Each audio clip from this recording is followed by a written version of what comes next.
오늘 하나님 주신 말씀은 민수기 18장 1절에서 7절의 말씀입니다. 민수기 18장 1절에서 7절 말씀, 구약 227페이지입니다. 같이 교독하시겠습니다. 여호와께서 아론에게 이르시되 너와 내 아들들과 내 조상의 가문은 성소에 대한 죄를 함께 담당할 것이요 너와 내 아들들은 너희의 제사장 직분에 대한 죄를 함께 담당할 것이니라.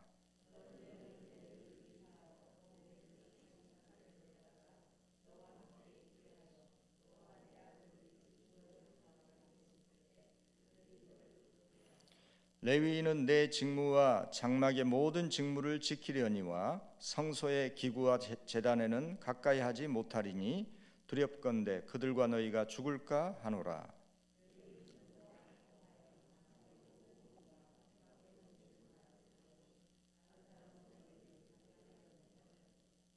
이와 같이 너희는 성소의 직무와 제단의 직무를 다하라.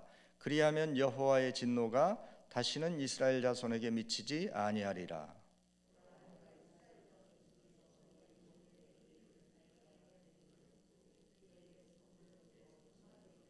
함께 읽겠습니다. 너와 내 아들들은 제단과 휘장 안의 모든 일에 대하여 제사장의 직분을 지켜 섬기라. 내가 제사장의 직분을 너희에게 선물로 주었은즉 거기 가까이 하는 외인은 죽임을 당할지니라. 아멘.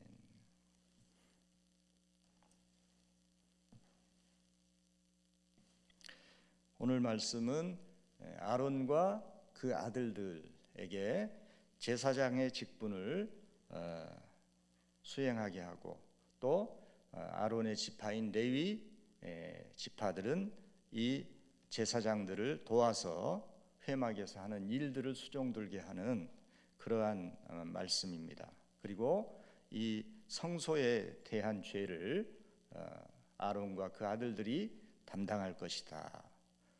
물론 제사장 자신들의 죄도 자신들이 담당할 것이다. 이런 말씀을 하고 있습니다.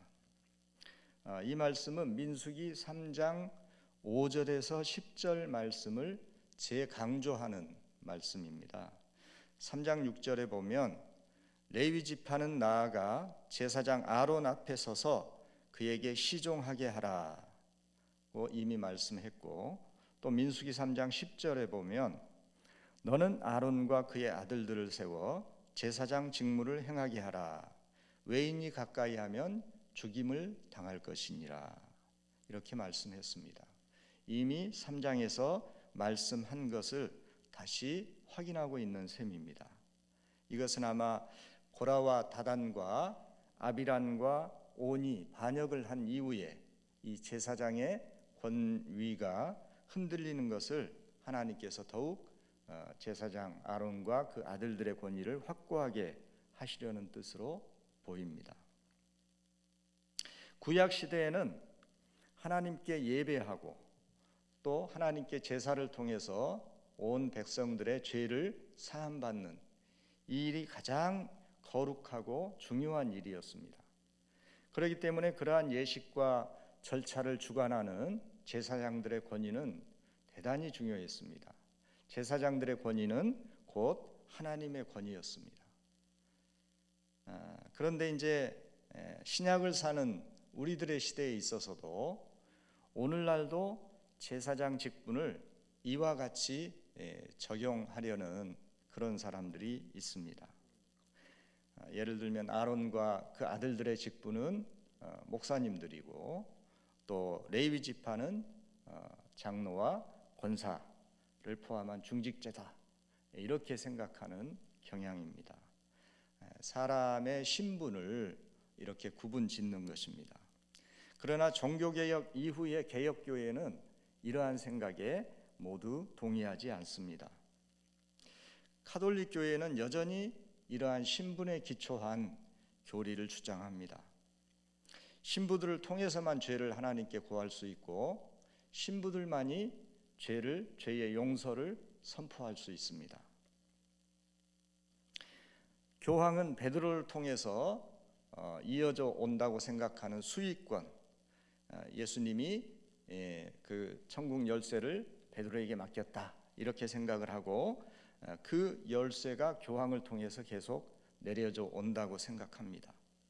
그래서 교황의 교도권과 교회의 전승, 말하자면은 교회의 종교회의에서 결정된 그러한 많은 결정들, 이런 것들이 성경보다 우위에 있습니다. 성경하고 그러한 것들이 부딪힐 때는 교황의 교도권과 교회의 전승이 우선합니다. 그러나 예수님을 통해서 제사 제도가 폐지되고 이제 제사장 직분은 이렇게 적용되지 않습니다. 그러면은 이 본문을 우리는 오늘날 어떻게 해석해야 하고 또 적용해야 할까요? 구약 시대의 제사장은 오늘날로 치면 신약 시대의 성도들의 모형입니다. 요한계시록 1장 6절은 말씀합니다. 예수 그리스도께서 하나님을 위하여 우리를 나라와 제사장으로 삼으셨다고 말씀합니다. 예수님이 친히 믿는 우리들을 나라와 제사장으로 삼으셨다는 것입니다. 또 베드로전서 2장 9절은 너희는 택하신 족속이요 왕같은 제사장들이요 거룩한 나라요 그의 소유가 된 백성이니 라고 말씀하고 있습니다. 우리가 나라이고 제사장이라는 것입니다. 그렇습니다. 우리가 바로 이 신약 시대를 사는 우리가 믿음의 사람들, 성도들 모두가 제사장으로 부름받은 우리의 신분 자체가 제사장들입니다.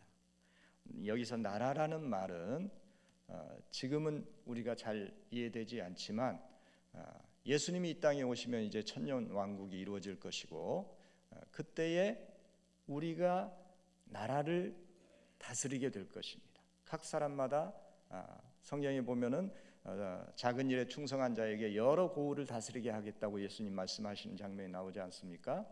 그러한 것들이 저는 천년 왕국에 이루어질 나라를 다스리는 것이라고 생각합니다.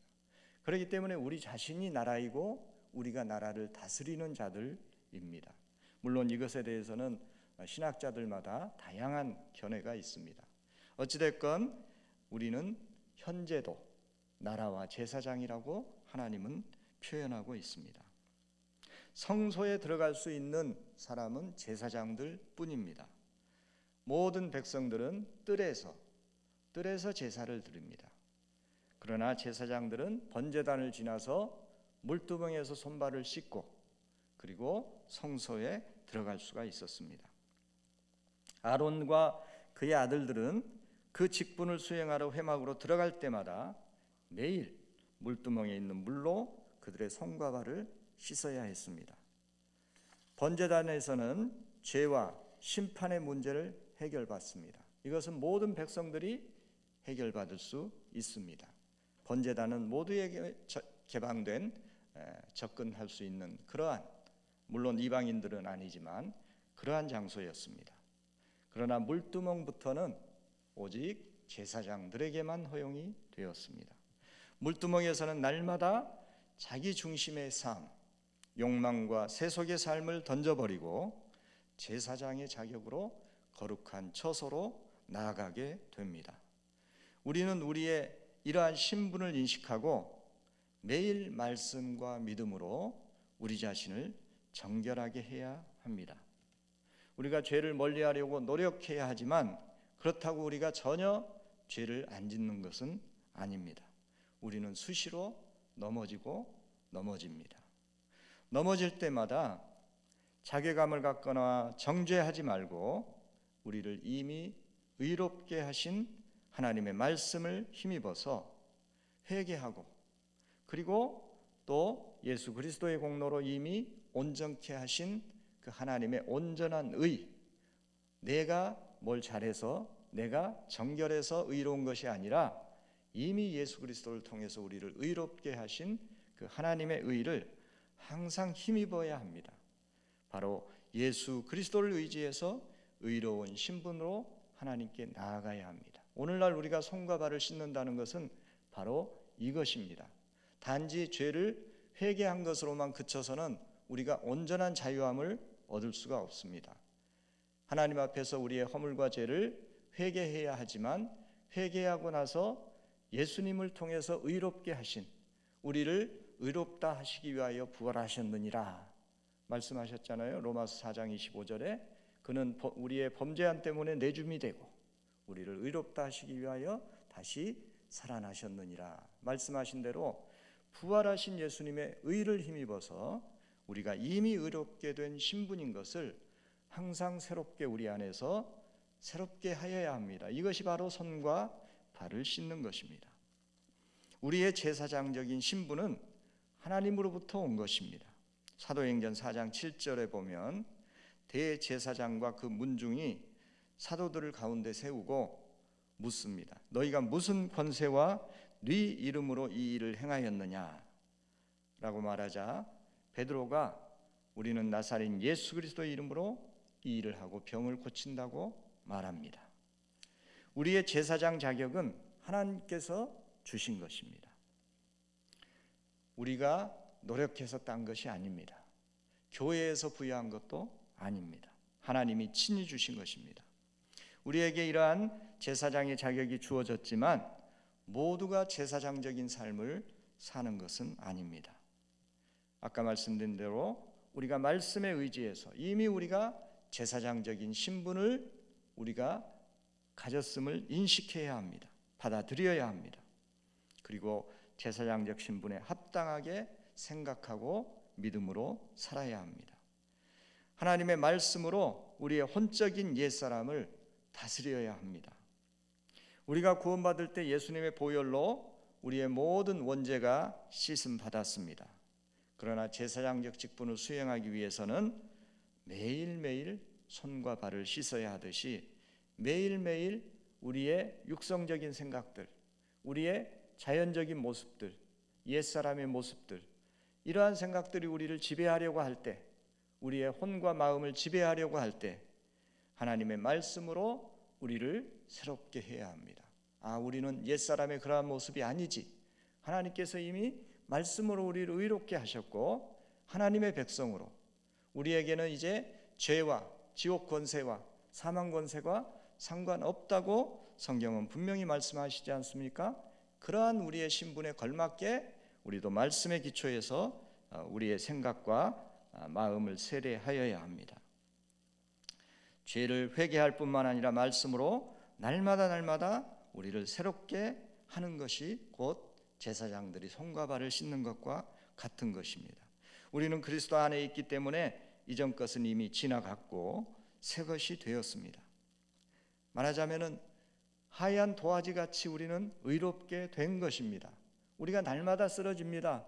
우리는 그 죄책감 때문에, 그리고 죄가 온전히 회개되지 않았다는 그러한 정죄감 때문에 항상 우리는 자책감과 정죄감에 시달리면서 온전히 의롭다는 말을 이해하지 못합니다. 그러나 그것은 우리의 마음과 감정에 기초한 것입니다. 하나님의 말씀에 기초한 것이 아닙니다. 누구든지 그리스도 안에 있으면 새로운 피조물이라 이전 것은 지나갔으니 보라 새 것이 되었도다 말씀합니다. 우리는 말씀의 기초에서 우리를 바라보아야 합니다. 아까 말씀드렸듯이 예수께서 죽으심으로 우리를 의롭다고 하셨습니다. 그것은 우리가 자격이 있어서 그런 것이 아닙니다. 죄를 안 짓기 때문에 그런 것이 아닙니다. 우리의 죄와 허물을 이미 예수님이 십자가에 우리의 과거의 죄, 현재의 죄, 미래의 죄까지 다 십자가에 못 박으시고 예수님의 공로로 우리를 의롭다고 하시는 것입니다. 그것을 우리가 믿고 받아들일 때에 의로움이 무엇인지, 참 자유함이 무엇인지를 우리가 깨닫고 누릴 수가 있습니다. 레위 지파의 임무와 특권에 대해서도 오늘 본문에서는 구체적으로 말씀합니다. 제사장이 여기서 아론과 그의 아들들을 보좌하고 회막의 직무를 하는 것이 레위 지파의 임무였습니다. 제사장직이나 이것은 임무이기도 하지만 특권이기도 했습니다. 제사장직이나 일반 레위인들의 봉사직이 기능상의 구분일 뿐이고 모두가 하나님께서 구체적으로 지명하신 하나님의 사명입니다. 하나님을 섬기는 일입니다. 오늘날 우리가 누가 제사장이고 누가 레위인인가 이런 구분을 하려는 생각들이 있습니다. 그러나 그것은 의미가 없습니다. 우리 자신이 바로 레위인이기도 하고 우리 자신이 바로 제사장이기도 합니다. 믿음의 사명을 깨닫고 말씀으로 자신이 제사장적 신분이라는 것을 깨닫는 사람은 이미 제사장적 사명을 가지고 사는 사람입니다. 그 권위는 영적인 것이며 하나님께서 주시는 것입니다. 말씀을 믿는 믿음에 의해 제사장적 사명을 가지고 살 때, 또 레위인적 사명을 가지고 살 때에 우리가 바로 그런 사람들인 것입니다. 여기서 1절에 보면은 제사장은 성소에 대한 죄를 담당했습니다. 성소에 대한 죄는 당시에 하나님께 거룩히 드려야 하는 성물이 온전하지 못할 때 성소를 더럽히게 되는 죄입니다. 예를 들면은 흠 없고 온전한 제물을 가져와야 되는데 흠 있는 제물을 가져와서 드린다든지, 또 성소에 나아갈 수 없는 사람이 함부로 성소에 나아간다든지, 이러한 것들이 성소에 대한 죄입니다. 성소에서 범한 모든 불법이나 죄를 의미합니다. 이것은 오늘날 우리에게 적용할 때 어떻게 적용할 수 있을까요? 예전에는 우리 어렸을 때 그런 말씀들을 많이 들었습니다. 여기 빨간 카페트들을 깔아놓고 단상에는 목사님만 올라가야 된다. 다른 사람들이 올라가서는 안 된다. 이러한 것들을 그 당시에는 아마 성소에 대한 죄로 그렇게 또 제사장적 신분을 구분을 해서 그렇게 했던 것 같습니다. 그러나 이 말씀은 오늘날 그런 뜻이 아닙니다. 오히려 인본주의적인 사상으로 하나님의 말씀을 왜곡하고 인간 중심의 예배로 율법주의화 되어서 하나님이 참으로 어떤 분인지 하나님을 왜곡하고 잘못 알게 하고 그러한 것들이 오히려 성소에 대한 죄라고 할 수 있습니다. 왜? 하나님에 대한 죄이기 때문에. 우리는 거룩을 외치지만 거룩은 거룩한 예배의 형식이나 열심 있는 그러한 예배의 준비에서 거룩이 나오는 것이 아닙니다. 고린도전서 1장 30절은 말씀합니다. 너희는 하나님으로부터 나서 그리스도 예수 안에 있고 예수는 하나님으로부터 나와서 우리에게 지혜와 의로움과 거룩함과 구원함이 되셨으니. 누가 우리의 거룩이 되셨다는 것입니까? 예수 그리스도께서 우리의 의로움과 거룩함과 구원함이 되셨다고 말씀합니다. 우리의 거룩은 그래서 무엇입니까? 우리가 거룩한 행실을 하고 거룩한 모습을 띠는 것이 우리의 거룩이 아닙니다. 예수 그리스도가 우리의 거룩입니다. 나의 거룩, 나의 의로움은 나에게 아무것도 없다. 이것을 인정하고 오직 예수 그리스도를 믿음으로 의지할 때 내가 이 모양 이 꼴이고 내가 이렇게 넘어지고 연약해도 나는 예수 그리스도로 의로운 사람이야. 이런 믿음이 있을 때에 그 사람이 거룩한 것입니다. 거룩은 예수 그리스도로부터 비롯되는 것입니다. 예수께서 우리의 의로움과 거룩함이 되셨음을 깨닫고 모든 문제와 상황 가운데에서 나의 자격과 나의 공로를 내세우는 것이 아니라 예수님의 공로를 내세울 때에 우리의 의로움이 되고 거룩함이 됩니다. 예수님의 의를 힘입어 거룩하게 되고 이롭게 된 사람은 예수님을 앞세워서 다른 사람의 문제, 교회의 문제, 사회와 국가의 문제가 나의 기도의 영역이 됩니다. 나의 문제만 국한해서 사는 사람들이 아닙니다. 제사장들은 자기를 위해서 사는 사람들이 아닙니다. 온 백성들의 죄를 대하고 그들을 중보하는 사람입니다. 오늘날 제사장의 신분을 부여받은 우리가 바로 그러한 사람들입니다. 교회와 사회가 잘못되어 간다면 이것은 바로 우리의 허물입니다. 이것들을 품고 기도하는 자를 하나님은 기뻐하십니다. 오늘날 교회가 멸시당하고 사회로부터 존중받지 못하는 것은 하나님의 말씀을 경시하고 WCC와 같은 인본주의 사상들로 말씀을 왜곡한 때문이라고 저는 생각합니다. 그리스도인들의 도덕적인 문제와 교회 지도자들의 윤리적인 문제들이 많이 대두되지만 사실은 보다 근본적인 문제는 하나님을 경시하고 하나님의 말씀을 멸시하는 것 때문이라고 생각합니다. 본문 18장 1절은 아론과 그의 아들들과 그 가문이 제사장 직분에 대한 죄도 책임져야 한다고 말씀합니다. 제사장들은 죄와 부정을 씻기 위해서 자신들을 위한 속죄제를 드려야만 했습니다. 오늘날 이러한 교회와 크리스천들의 문제가 사회적 이슈로 많이 대두되는데, 이것은 겉으로 그렇게 뉴스로 드러날 정도라면 이미 속으로 많이 누적되어 있다는 것을 뜻합니다. 그러한 누적된 것들이 골마 터진 것입니다. 매일 제사장들이 자신을 위해서 정결하게 씻지 못하는 것, 그러한 것들이 이러한 원인이라고 우리는 생각할 수 있습니다. 우리는 먼저 우리 자신을 날마다 하나님 앞에서 정결하게 하는 시간을 가져야 됩니다. 말씀으로 또 기도로 하나님 앞에 나아가야 합니다. 사람을 변화시키는 것은 기도와 말씀밖에 없습니다. 우리가 간증을 듣고 은혜로운 말씀을, 은혜로운 감정적인 그러한 경험들을 하지만 그러한 것들은 사람을 변화시키지는 못합니다.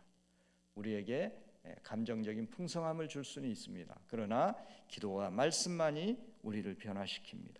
본문 18장 6절은 6절 말씀을 직역을 하면, 6절 말씀은 보라 내가 이스라엘 자손 중에서 너희의 형제 레위인을 택하여 내게 돌리고 너희에게 선물로 주어 회막의 일을 하게 하였나니, 이 말씀인데 이것을 직역을 하면 레위인들은 여호와를 위하여 회막의 일에 봉사하도록 아론과 그의 아들들에게 선물로서 주어졌다, 이런 뜻이 됩니다. 제사장적 신앙을 가진 사람들에게는 하나님께서 사람과 물질과 필요한 것들을 붙여주십니다. 또 권위를 세워주십니다. 오늘날도 마찬가지입니다. 이 믿음으로 사는 사람들을 하나님께서는 함께 하심을 증거해 주시기 위해서 모든 상황 속에서 하나님이 돕고 이끌어 주시는 것을 깨닫게 하십니다. 우리가 제사장적 믿음을 가지고 사는 것은 하나님의 선물입니다. 우리가 똑똑하고 잘나서 그런 것도 아니고 믿음이 좋아서 그런 것도 아닙니다. 이것을 선물로 여기지 않는 자는 절대로 제사장적 직분을 감당할 수 없습니다. 고린도전서 4장 7절은 말씀합니다. 누가 너를 남달리 구별하였느냐? 내게 있는 것 중에 받지 아니하는 것이 무엇이냐? 내가 받았은즉 어찌하여 받지 아니한 것 같이 자랑하느냐? 자신의 능력과 지혜로 하려는 자는 죽습니다. 가까이 하는 외인은 죽임을 당할지니라 말씀하셨듯이 오늘날도 우리는 오늘날 실제로 죽지는 않지만 성령이 함께 하시지 않습니다. 사역의 열매도 없고 지치고 힘들 뿐입니다. 우리의 직분이 항상 하나님께로부터 온 것임을 기억해야 합니다. 하나님께서 사명을 주셨다면 우리에게 필요한 지혜와 능력도 주십니다. 그러한 것을 믿고 하나님을 바라볼 때, 사람을 두려워하지 않을 때 우리는 제사장적 직분을 잘 감당하고 사람들에게서도 인정받을 수가 있습니다. 18장 2절은 말씀합니다. 너는 내 형제 레위 지파 곧 내 조상의 지파를 데려다가 너와 함께 있게 하여 그들이 너를 돕게 하라. 제사장 역할 중에 또 하나가 바로 주위의 믿음의 동역자들을 분별하여서 이 일을 맡기고 하나님의 몸된 교회를 세우는 일입니다. 우리의 신앙은 홀로 신앙이 아닙니다. 공동체적인 신앙입니다. 하나님은 항상 함께 세워지는 것을 더없이 기뻐하십니다. 전도서 4장 12절은 말씀합니다. 한 사람이면 패하겠거니와 두 사람이면 능히 당하나니 상겹줄은 쉽게 끊어지지 아니하느니라. 오늘날 제사장은 성도들의 신분입니다. 성도들이 자기 소임을 다할 때 교회에 소망이 있고 세상에도 소망이 있습니다. 본문 18장 5절은 말씀합니다. 너희는 성소의 직무와 제단의 직무를 다하라. 그리하면 여호와의 진노가 다시는 이스라엘 자손에게 미치지 아니하리라. 우리 때문에 교회와 나라와 민족이 살기도 하고 죽기도 합니다. 이 말씀이 그 말씀입니다. 사회와 국가는 심각한 위기를 겪으면서도 원인조차 파악을 못합니다. 그러나 우리는 원인이 무엇이고 어떻게 해야 되는지 잘 압니다. 가장 시급한 것은 하나님과의 관계를 회복하는 것입니다. 세상은 좋은 세상을 만들겠다면서 날로 하나님을 거역하고 망하는 길로 치닫고 있습니다. 예수님 오실 때까지 더 심하면 심했지 나아지지 않을 것입니다. 그러나 하나님 나라는 끊임없이 세워져 갈 것입니다. 구원받는 사람이 많고 적고는 중요하지 않습니다. 그건 하나님께 달려 있습니다. 우리는 하나님의 말씀이 이루어지고 그 속에 우리가 참여하는 것이 중요합니다. 그리고 우리가 할 수 있는 대로 우리의 주위에 하나님의 말씀을 전하는 것이 중요합니다. 이 제사장적 신앙을 가지고 살 때 하나님께서 우리를 통해서 일하십니다. 우리가 일하는 것이 아니라 하나님이 일하십니다. 제사장적 신앙을 가지고 나 한 사람 잘 사는 일에 얽매여 있지 말고 이웃과 교회와 나라를 위해서 중보기도 하고 쓰임받는 우리 모두가 되시기를 축복합니다. 함께 기도하시겠습니다. 할렐루야. 아버지 하나님 감사합니다. 우리를 제사장과 나라로 세워주셔서 감사합니다. 그러나 우리의 자격을 볼 때, 우리의 매일의 삶을 볼 때 우리는 그것을 감당할 힘도 지혜도 능력도 없고 또 그러한 마음조차 없는 것을 깨닫게 됩니다. 그럼에도 불구하고 하나님께서 우리를 그렇게 세워주셨다는 말씀에 의지해서 우리의 신분이 그렇게 바뀌었음을 우리는 믿습니다. 우리에게 깨달음을 주시고 우리를 그 믿음으로 인도하여 주시고 또 능력과 권세와 또 제사장이 필요한 모든 여건도 허락하여 주셔서 이 사명 잘 감당할 수 있도록 복내려 주시옵소서. 이 사명 속에는 특권과 권위와 영광이 함께하는 것을 우리는 믿습니다. 아버지 하나님 감사합니다. 이 일에 모두 소망을 두고 이 말씀대로 하나님 앞에 소원하는 우리 모두가 되게 하여 주시옵소서. 우리 주 예수 그리스도 이름으로 기도합니다. 아멘.